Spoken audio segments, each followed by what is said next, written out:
And yeah, we're trying a new feature that I just noticed. There's a check box for that says create a transcript too. So we'll see see how well that works, if it does work at all. So That'll be interesting. interesting Yeah. indeed.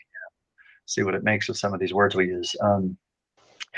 Right. So this is the first in a series of three kind of presentations that I wanted to work into regarding the Enneagram.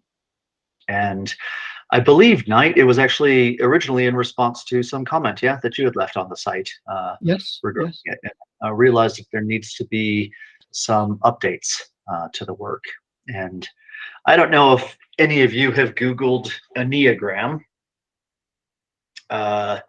If you do, it's just kind of disappointing. I did it this morning. I hadn't done it up till now, but I did it this morning, and what I saw was um, the first two pages were mostly advertisements on how to do type personalities, right? Personality typing based on the Enneagram. And I think after, probably even after today, you'll realize just how nonsensical that, how preposterous that approach is. Yeah, because what it reveals is a general lack of understanding. Well, it actually reveals two things, doesn't it? Number one, it reveals a general lack of understanding about what on earth the Enneagram is. And secondly, it reveals something else, which is rather occult, in the fact that when you put the symbol together, it has power. Yeah, it's a very powered symbol. It's going to attract people. And so, brilliant from a marketing tool standpoint. You'll probably notice that, there's the logo on on the page where I'm presenting it, right? There's something about the symbol that has this awe factor. At least for me, the first time that I saw it, there's this kind of like, ooh, what is that? Yeah, it's more than just an intricate symbol. It's power. There's something to it. So yeah, anyway, I want to begin by saying there is an expression that goes with this work, and or I should say a saying that goes with this work. And the saying is, in order to know everything, very little must be known. But in order to know very little, you must learn a lot. Shall I say that again? Yes, please. Yeah, okay. Right, it's kind of tough. In order to know everything, very little must be known. But in order to know that little, you've got a lot of learning to do. Yeah, and that's kind of the crux of it. Okay. Now, Mark and family and I had a discussion a few days ago regarding this notion of the various laws at the different stages of the ray of creation. You've got 3 laws here, and 6 and 12 and 24 and 48. And the question came up, how do you chase down law number 17 or law number 31? What's law number 26, for example? And we kind of came to together that it doesn't work that way at all. The fact of the matter is that there are only 3 laws in all of creation that control everything. Yeah? The first law. So do you understand what I'm saying? It's not like there's a law 26. There's not a law 17. Right? There are those are numbers that occur. Yeah, 1 through 9 especially occur. But we'll get to how that happens. So there are 3 laws. The first law is the law of unity. And the law of unity quite simply states that everything returns to the source of its arising. For even folks who've probably heard that phrase before but didn't realize that it had a name. It's the law of unity. Okay, and it's represented by the circle, and you can see the circle behind me on the blackboard there.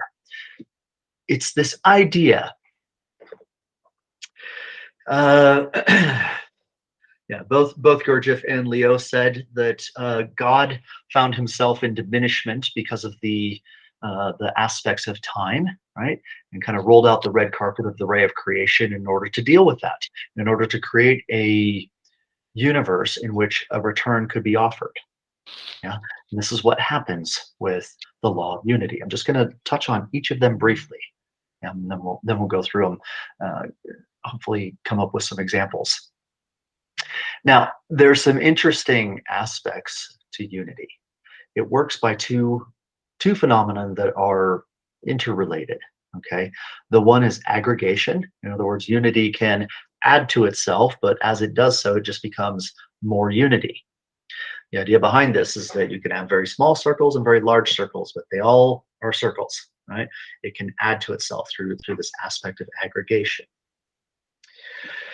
It can also confirm itself. It can cause a reflection of itself and thereby gain some understanding of itself. Okay, so and this is the way cellular life happens, doesn't it? Right, through you take an infant or a fetus, embryo, and it starts off as a couple of cells, one cell, one cell. They join together, and then it multiplies, right? And then you've got 4 and 8 and 16 and 32 and 64. It's this kind of, it's aggregation, but it's also aggregating through this confirmation. The cells divide, look at each other, especially in the case of DNA, and says, is that copy right? Okay, good deal, it's right. That's the confirmation because this print matches that print, and it continues to do this. So confirmation and aggregation are the two interrelated, interlocking ways in which unity can understand and express itself. You can get into the mathematics of it, and I don't want to dive deep into that aspect of it, but there's some interesting things. If you take 1 times 1, 1 multiplied by 1, this is the idea of confirmation, you get 1, right? And so it's like this confirming reflection of itself. If you take 1, 1, in other words, aggregation, times 1, 1, you get 1, 2, 1, 121. If you take 1, 1, 1 times 1, 1, 1, you get 1, 2, 3, 2, 1, 1,231. And this works all the way up to 9 ones squared, right? 9 ones times 9 ones, all the way through. It doesn't work past that. There's a reason for it. But what you end up seeing is this kind of reflection in the pattern of what's created, this idea of something returning to the source of its arising. In the case of 9 ones multiplied by 9 ones, or squared, you get 1, 2, 3, 4, 5, 6, 7, 8, 9, 8, 7, 6, 5, 4, 3, 2, 1. It's kind of beautiful the way that works out. Mm. And of course, you can also get there through just simple aggregation, right? 1 plus 1 plus 1 plus 1, and so on, creates all of these numbers. Yeah. So this is the idea of unity. And it is probably the most fundamental expression of the laws of creation, but it was created for the sole purpose of making sure that there can be a return, that something can come back. Otherwise, it's just in diminishment. You get this idea of what's called entropy in the universe, just this gradual winding down. And we can get into what the mechanism is that offers this return. I'll give you the hint now. It's consciousness. It's just like gravity and the speed of light and everything else in the universe. There's consciousness is a quality, a universal quality that participates in this ability to offer a return in creation. All right. Mm-hmm. So there's a bit on that, and it's represented to us by the circle, yeah, I mean, there's other qualities about it too that I find kind of fascinating. You can't know the perimeter and diameter simultaneously because of this strange number pi, right? You always lose a bit of precision. If you measure one of them, the other one's a bit imprecise. If you measure the other one, then the first one's imprecise. See, so it's this idea that there's this unknowable aspect of creation. Now, this is something I've spent a lot of time thinking about, because especially in Western civilization, the goal and the drive is generally to be able to identify what's knowable, right? This is why we have science. You have this kind of security in, I know that if I do this and this and this is going to be my result. Yeah, it's that knowable aspect. But sometimes we ignore the uncertainty because there's a lot of beauty in the uncertainty. There's a lot of vulnerability in it of placing yourself into a situation or an ecology where you can have that and feel that uncertainty. But that's also one of the things that drives growth. Yeah. If someone could predict every outcome in their life, then they would, but then there wouldn't be any growth, would there? I think. All right. Yeah. Right. So let's talk about the next law briefly. It's commonly called the law of three, and it is really related to uh, things, objects, right, in space. It means that for something to manifest in creation, three forces have to come into play. There has to be an affirming force, a denying force, and then something to reconcile the two of those, or positive, negative, neutral, or any number. Brahma, Vishnu, Shiva, if you want. Yeah, but it's this idea that these three things have to come together. If they don't come together, then there can be no physical result. There can be no manifestation whatsoever. All right. So this law of three primarily controls aspects of space. And the third one is called the law of seven. And it is related to any event or process. It's not always easy to see, but it is how a process or how an event will unfold through time. And so you've got kind of this universal consciousness quality, this return to self in the law of unity or the law of one. And you've got the law of three, which identifies what can happen within the theater of the universal theater. And then you've got the law of seven, which is a how something is going to go from event to event. And this is the one that throws people. And this is also why you can't do personality types the way the Enneagram is generally used in a cultural context, because it is a process. It's not a result. It's not like, oh, I'm a 4 on the Enneagram. No. I might be in the process of being a 4 in cooking breakfast, for example. Yeah, got to hit a certain level of where I'm at in cooking breakfast, and quite specifically, I suppose that would be I've gathered all the ingredients. They're not cooked yet, but I've gathered all the ingredients. We'll get to this. You see, level 5 would be I begin cooking. Right, and so I'm going to scoot my chair out of the way, and hopefully the camera will follow me adequately. Can you all see this? Do you see the board? Yeah. It's a little not. It's kind of far away, but we can see it. Hold on, let me see if I can get my camera to Zoom in. Yeah, perfect. There you go. Got you. That's better. Technology, right? Okay, so in the Enneagram, the triangle generally goes in the center here. And you begin to see that all three of these laws are complementary to one another. This would be point 9, this would be point 3, and this would be point 6. Enneagram meaning 9 lines. And sorry if this, I'll try and move slower so the camera doesn't jerk back and forth. I don't have a person there, it's just technology that's following it. It found my face. Okay. And you get some interesting things in this, because if you divide unity by 3, in other words, 1 divided by 3, you get this recurring decimal of 0.33333333 all the way up. If you divide 2 by 3, you get 0.66666666. And following the same logic, if you divide 3 by 3, you should say 1, right? But you can also see it as 0.9999999, infinitely so. And interestingly enough, those never resolve back. You get this, how do I say this? If you divide 1 by 3, and then you take the result and multiply it by itself, you should come back up with 1, but you don't. You always come back with 0.99999, right? You get almost back to it. And this is the idea of something never quite resolving in the rate of creation. Same thing with 0.6. However, if you take 0.3 plus 0.6 plus 0.9, well, get into the interesting results of that, yeah.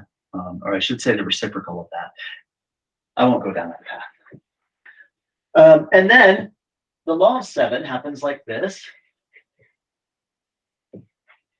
where you have 1 divided by 7, which is 0.145278, and this would be these.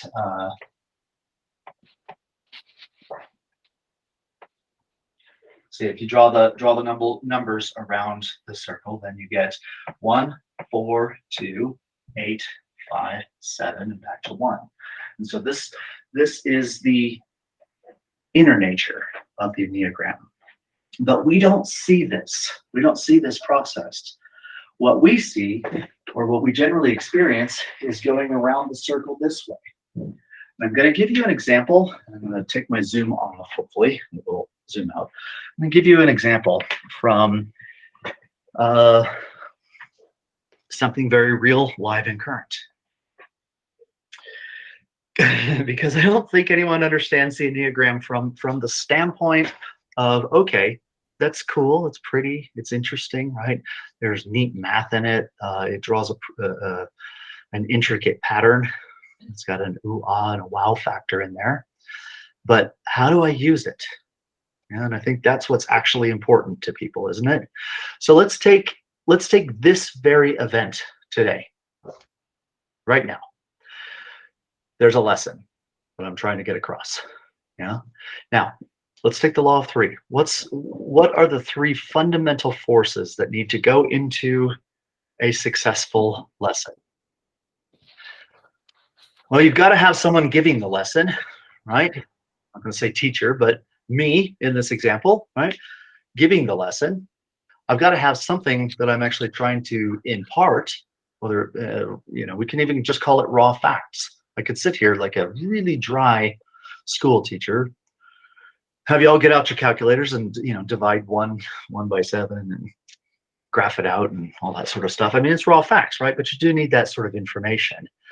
And then there has to be you to be able to sit there and actually listen to it and hopefully get it, right? So these 3 forces, you can say, even though I said I'm not the teacher, you could say in here, you've got the teacher, the subject, and the students, okay? Did it fall too far? Yeah. You see? Now, let's go through each one step by step and talk about, is that clear, first of all, so far? Yeah. Yeah, okay. So, and you could write the word lesson in the middle of that triangle there. All right, this is just one example. By the end of this, you're going to be applying this throughout everything you do. What's the first thing that has to happen for me to be able to give this lesson? What do you think?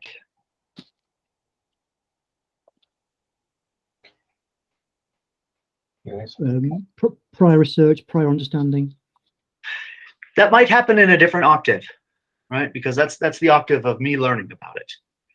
I'm talking about very, very practical. I'll get it started and we'll go from there, okay? I got to get things set up.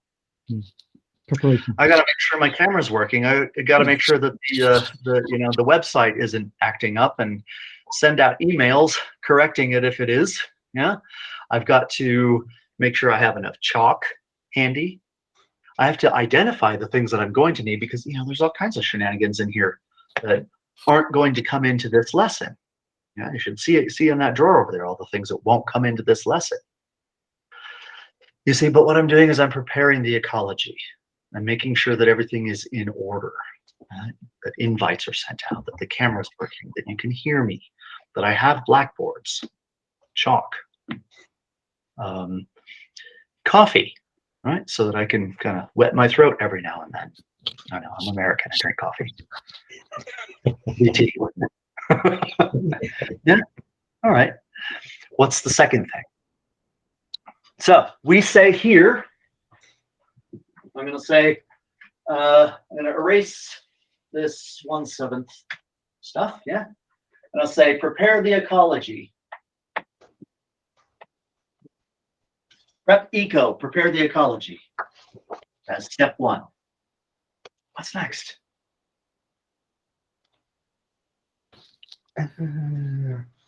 you've got to actually send the notification, or at least think about sending the notification. Like and You're then right. people But have that to. would be, hopefully that would be an earlier cycle, right? I'm talking from 10 a.m. my time, right? I've got the ecology, everything's set up, everything's ready to go. And Yeah. we've got to join. Like somebody else has to join, one Right. person, or at least make an attempt to join. Right. I mean, you have twigged on the idea that I can't do this unless you're here. Yeah. But this is the part of the triangle. You're very close though, Sachin. It's that I have to put the ecology in motion.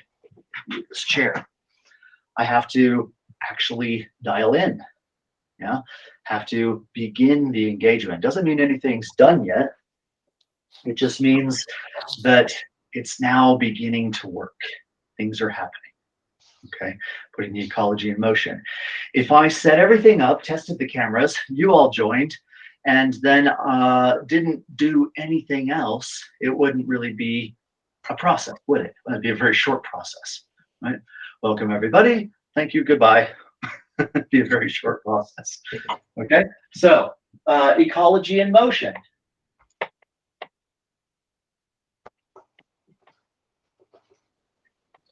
Now we get to this. And what do we identify this as? Subject matter, right? We get to that, this third point, point 3 on the Enneagram there. Not part of the 1, 4, 2, 8, 5, 7, 1 aspect, but I do have to have something to talk about. There has to be the information that I wish to impart.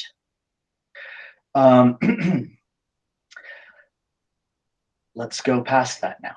All right, I'm going to give you the help fill out the full picture, and then I'm going to put it in your hands for you all to work out something. Okay, the next step would be really constructing the lesson. I have a certain format in my mind, you know, and if you can't tell, I actually even have little crib notes in case I begin to diverge off into something else entirely. I want to kind of keep things on a certain track. But it's still not a lesson. That's just an outline. You see, what that is I have 6 things that I want to talk about today. It's not yet a lesson. A lesson, right, so that's here. This is the lesson at point 4. Should be an end on there, shouldn't there? Point 5 is delivering the lesson in a constructed manner. It's taking, you know, you can look at point 4 as almost like there are 6 things that I want to talk about, and I could go in any order whatsoever. At point 5, I take those and I put them into a specific order, right? So that it actually becomes something. It's organizing the lesson. Now you get this, point 6, you all, the listeners, the students, okay? Point 7 is the delivery of the lesson. What I'm doing right now, talking, actually doing it. Delivery. Okay. And this point, point 8, is whether or not it's received. It's you. It has to do with you. All right. Now we have the linear process. But let's look at the inner workings of it. What I just did here was I went around, yeah? And you would say, okay, at the end of this, if I follow this kind of process, it's going to be a successful lesson. Started off with nothing, walked away with something at the very end. Okay? So let's look at what happens on the inner scale of things. I am preparing the lesson. We'll take step 1. Okay? There has to be, if I go down to 4, there has to be something, or I'm sorry, I prepared the ecology in here. And the reason I'm preparing the ecology is because I have information I wish to impart. You see, so it goes down to step 4 as the fundamental motive. It goes back to step 2 from the standpoint of, and by the way, it crosses this here, right? This is the raw information of putting the ecology in motion. If I don't have this vector in here, the lesson itself, if I don't have a proper ecology, and don't have material that I want to convey, it's a halted Enneagram. It won't be able to complete. It won't sound itself all throughout. If we get over to something very esoteric, who remembers what point 8 was? Point 8 is you. Yeah. Yeah. Point 8 is my reason for wanting to do this lesson is so that you can learn it. You see? And that means that I'm going to have to convey it, right? Coming to 7. And that means that I have to prepare the ecology of it. You see, there's these esoteric things that are happening inside of me. I can't just go A, B, C, D, E, F, G and go around the circle, H, I guess. And I have to think about the reasons, the inner motivations. And we've talked about this, haven't we, in the past? The reasons why you do things and being very clear. This goes into values. This goes into things like will have and won't have areas. Yeah, because there has to be this framework and this foundation going on in there. All right. Now, I know that this is your first pass at this. And I know that we're not at point 8 where you've got it. So I'm going to I'm going to help you work through it. All right. Let's forget all about this aspect of it. I'll keep it up on the board, but let's talk for a minute. Let's say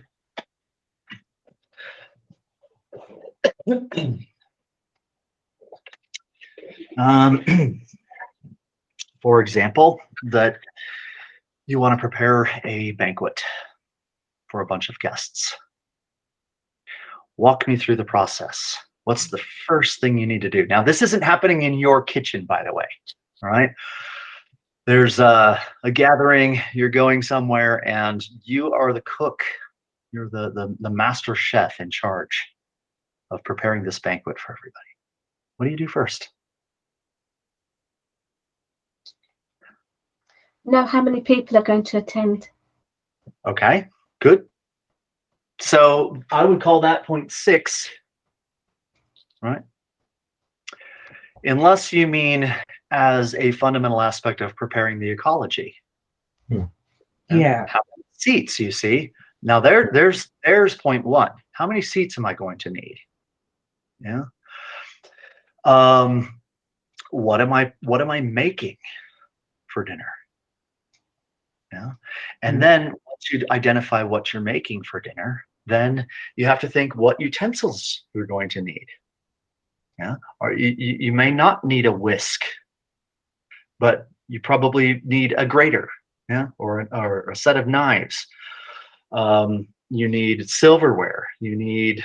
You see, you got to put this kind of like, this is the ecology. Maybe you go to this professional kitchen where you're going to do everything, but you're not going to use everything in the kitchen, right? Just like I'm not going to use everything in the drawer over there to do it. You're going to use certain things. And as the master chef, you're going to get things out and you're going to lay them out and say, these are the things that we're going to need. The ecology is prepared. That's step 1. All right. Step 2. Ecology in motion. What would that look like in your banquet? Start cooking. Yeah, sure. Yeah, get everything moving, right? Get it out of the drawers. Get it organized. I guess, yeah, I said organized as step 1, but that wouldn't actually be the case, would it? It would just be making sure that you've got everything. Yeah. So you get things out. You get people moving. Hey, I need you to go over there and boil that water. I need you to, start chopping. Well, actually, that wouldn't even happen just then. Okay. All right. Okay. Now, point 3. Point 3 is what? In this analogy. You have to sort of, it's either people show up or you sort of set the tables up. Like you get the table set up. The people are point 6. Think about this. Now we've skipped off of the 1, 4, 2, 8, 5, 7, 1 thing for a moment, and we're passing this threshold of the law of 3. There has to be chef, you at the top. There has to be food, and there have to be guests. If any one of those is missing, you're not serving a banquet, are you? If the chef is missing and you just have food and guests, well, good luck. Here's a raw slab of meat for everybody. Yeah? If you have a chef and food but no guests, it isn't a banquet. Yeah. If you have guests and a chef but no food, it still isn't a banquet. It's a party. Hopefully, someone brought some scotch or something. Yeah. Yeah. But it's not a banquet. You see how these three forces have to come in. Yeah. Okay. So in this analogy of the kitchen, that would be the food. What do you make it? Now, 0.5 at the bottom. You see, here, I'll point my finger if I can get it right there. Look at that. 0.5 at the bottom. What's that? How was 0.4? Did we miss 0.4? We I think didn't. it was 4, yes. You're right, It was 4. yeah, 4. 4. Sorry about that. You're right. 0.4 is what? You have a kitchen. You have all your utensils out. You have food. Preparing. Start cooking. Yeah, you start chopping. You start getting the food into a state where it can be cooked. You're not cooking yet. Right. This is a very important piece because when we do get to 0.5, I skipped ahead, didn't I? 0.4 is the preparation stage of things. This is like I have the list and I have the raw facts. I say these are the things I want to impart because if I told you everything that's in me about the Enneagram, we'd be sitting here for a month. Okay, so it has to be kind of like chopped down and prepared for the lesson. All right, now 0.5. You're going to see something here very interesting soon. What happens at 0.5? Cooking. Cooking. Yeah, right. You don't just chop it up and hand it over. Huh? You begin to cook it. You add something to it. You energize it. All of these types of things. 0.6, we've already discussed. Those are the People. guests. Yeah. Yeah, right. The people. Hopefully they showed up. Yeah. 0.7. The delivery, the issuing. Yeah, you serve it. So Serve it to them. But understand now that you can almost look at this in terms of exoteric, mesoteric, and esoteric. Exoteric is points 1 and 2. You've got the kitchen, you've got everything organized. Points 4 and 5 would be mesoteric, and there's a crossover. You see that everything on the right half of the Enneagram, points 1, 2, 3, and 4, are all external types of things. When you get to 0.5, you begin to add qualitative aspects, things that aren't so easy to quantify, if you will, right? Fire, in the example of cooking the food, is a certain kind of, you're adding energy to it. Just like if I'm actually constructing the lesson itself, I'm adding something to it. It's also from that point forward that things begin to be irreversible. It's actually at 0.4 that things begin to be irreversible. This is why it's mesoteric, right? Once you chop a carrot, you can't unchop the carrot.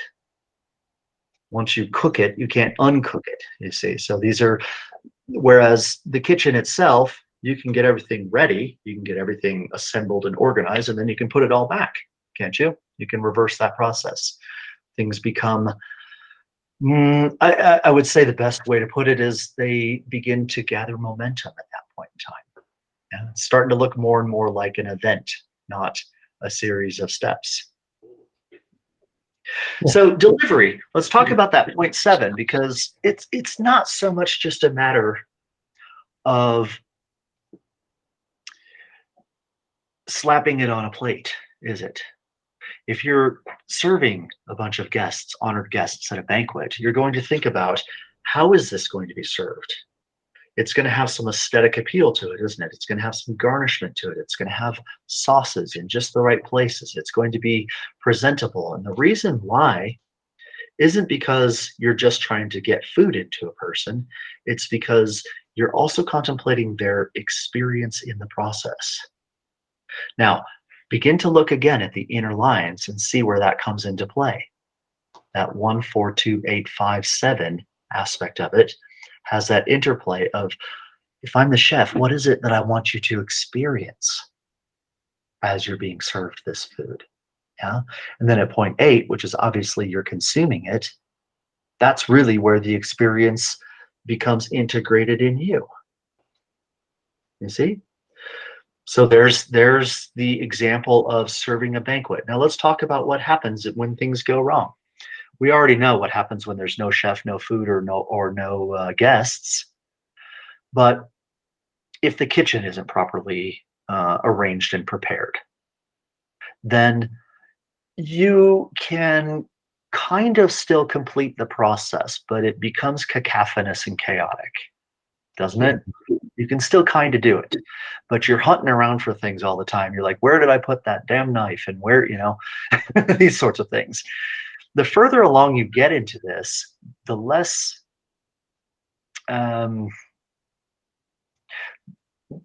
organized it's going to be.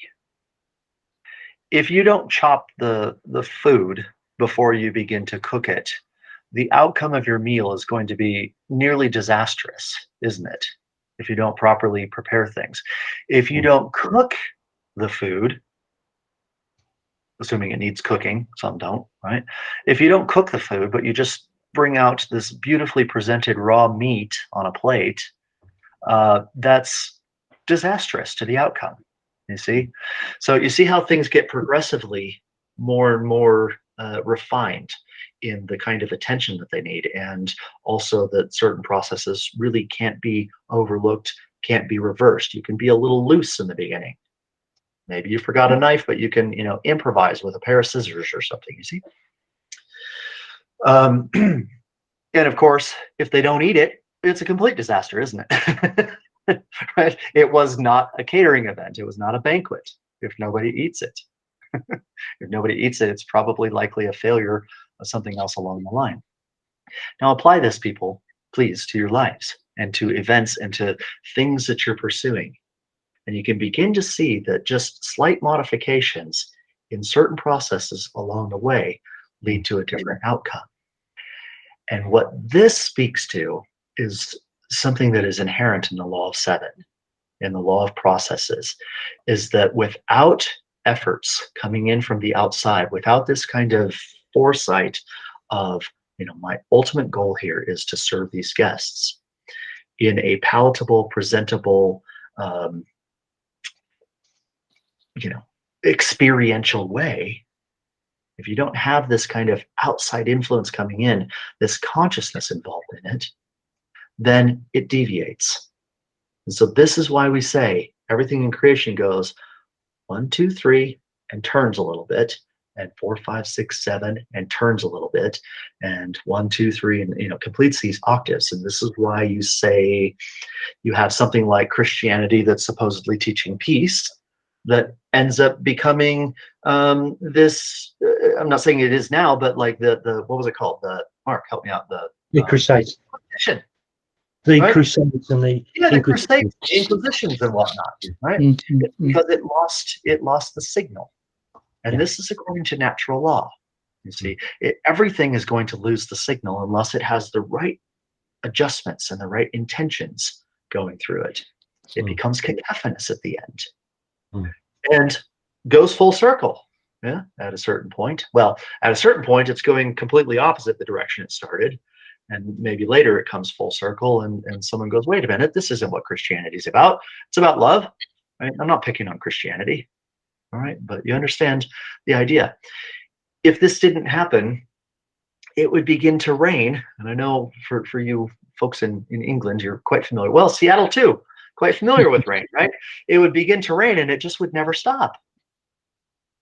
It would never stop raining once it began to rain. If everything in creation was automatic, if it didn't have this divergence in it. But in human affairs, when you're trying to actually accomplish something, when you're trying to say, I want to get from do to do of the octave, or from this point, I want to accomplish serving a banquet or accomplish getting across a lesson.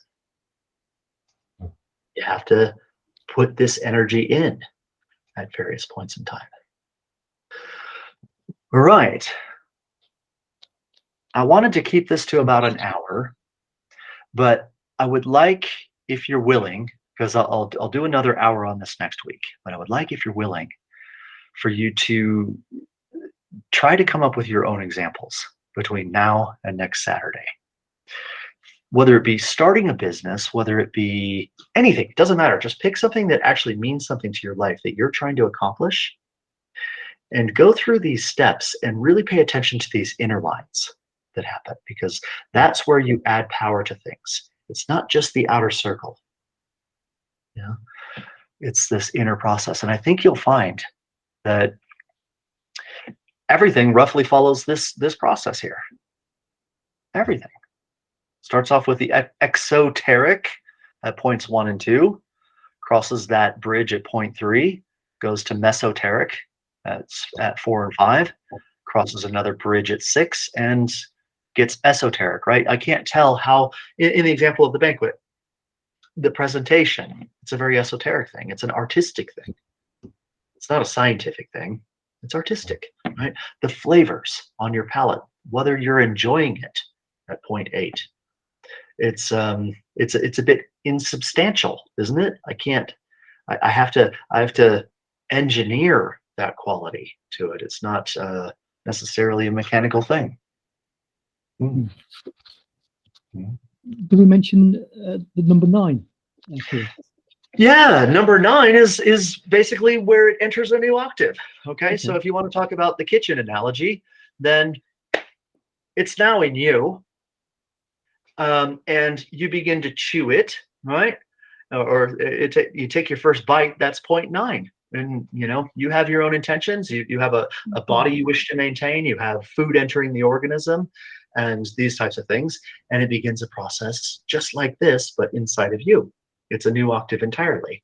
You chew it, that adds energy to it, right? It accumulates with the saliva. It becomes a higher frequency. It travels then to the stomach where it's digested. It goes through all of these 9 processes. So in relation to delivery of a lesson, would that be what it causes in people? Yeah, what it causes and also what you do with it. Okay. Will you hang up from this call and get busy with your day and just forget, or your evening and just forget all about it? Or will you take up the notion of trying to work out examples for your own life? You see, this will determine whether it becomes an octave in you. If you don't, okay, right? It might someday. It's okay, right? But yeah, that's what happens to the lesson. Do you mind any other questions, Pierce? Do you mind? Please, please. So if you were to go around the 1, 4, 2, 8, 5, 7, does that, okay, I mean, I did my own research on this, but does that add another flavor rather than going 1, 2, 3, 4, 5, 6, 7, 8, 9? Is it, can we refer to it in some way? Does it have another significance or something? Yeah, it does. It does. Yeah. It has everything to do with keeping things on track. You see, Right. because everything in creation appears to go. I think I responded to you something about this nature of time, this idea of time in reincarnation. All right, in that time is not a line. We perceive it a line because we're like an ant walking around a circle, and we just keep walking around that circle, and we think, boy, this is a long, long road. Okay, but the whole reason, remember what I said about the law of unity, is that everything returns to the source of its arising. This has to do with things like time itself, which manifests itself as recurrence or potentially reincarnation if you go into another octave. If you don't go into another octave, you just keep recurring, you see, walking that line. Keeping things organized and on track is where you get into that 1, 4, 2, 8, 5, 7, 1. In the example of the kitchen, once everyone's done enjoying the food, or you've served the food, and they are, because it goes 7 to 1, doesn't it? 1, 4, 2, 8, 5, 7, 1. I served the food. Now I go back to the kitchen and I begin to clean up and organize it again, don't I? I begin to return it to its state. That's recurrence. You see, that's recurrence. I could just as easily start the whole banquet process over again. That would be an aspect of recurrence. Or I could go on to greater adventures, and that would be reincarnation. Makes sense. Awesome. Let me say this too. I started off this meeting by saying that in order to understand everything, you have to know just a little bit. But to know a little bit, there's a lot you have to learn. And one of the reasons why the Enneagram is so important is because it is an absolute body of knowledge about all of the laws of creation. This is the universe in which you live. There are small Enneagrams that happen moment to moment. There are large ones that take a lifetime. There are some that take certain epochs of your life, every 7 years, for example, these types of things. But if you know and understand these 3 laws and understand how to apply this symbol to everything, you'll never have the question of, is this true or not? Because you can always just go back to this map and say, if it fits in here, then it's according to cosmic law. If it doesn't, it doesn't exist, you see. And Mark, this is important because this has to do with our conversation about things like hydrogen 23.5 or whatever. It doesn't exist, right? It doesn't conform to natural law. You can literally take any subject in creation, and if you can figure it out according to this, then yeah, you've got it. If you can't, you don't, and it doesn't exist in this universe. You could rewrite every single archive in the massive collection of archives that have been written, in the Eamon in the last 50-ish years, from this only. I'm telling you, from this only. It's very interesting. I said to you online, Piers, I was in Neiman for 12 years and I never ever had a lesson on them. Yeah. I've never ever delivered, and I never came across it in an archive either. Very strange. Well, yeah. I mean, the Eamon had a different purpose than I do.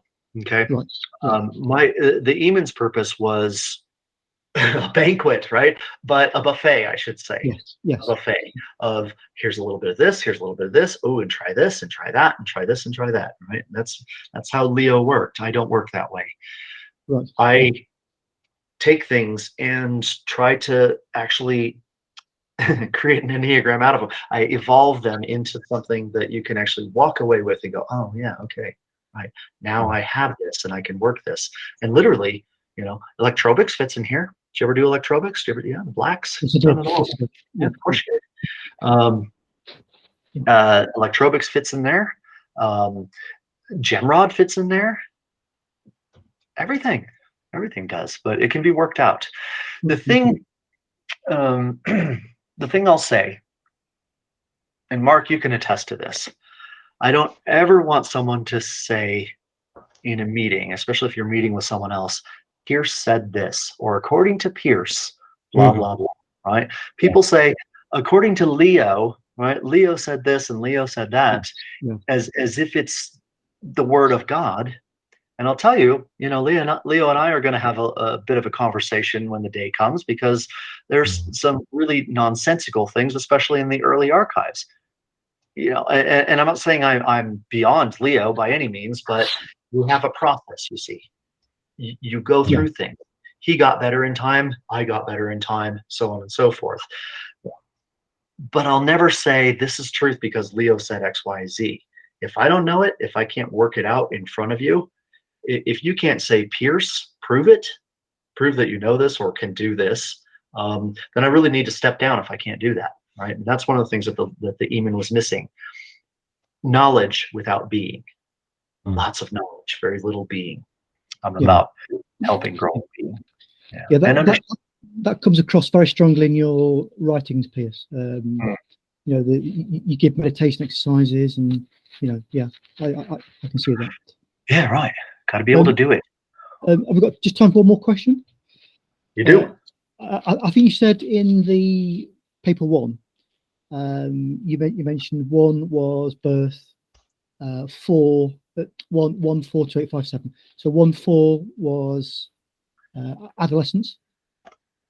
two youth, and then you Yeah. mentioned a death point. Hmm. And I wasn't familiar with that idea. So let's park that one then for next week, okay? Okay. That would actually be an entire lesson, wouldn't it? Okay.